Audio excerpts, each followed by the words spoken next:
Happy Sabbath!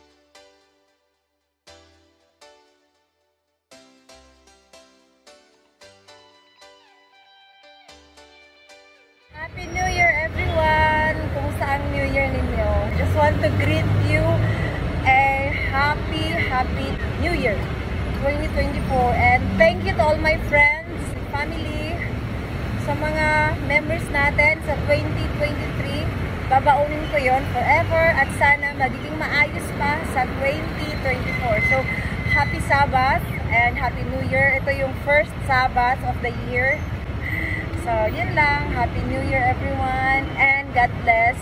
Thank you all sa mga friends ko na always there for me.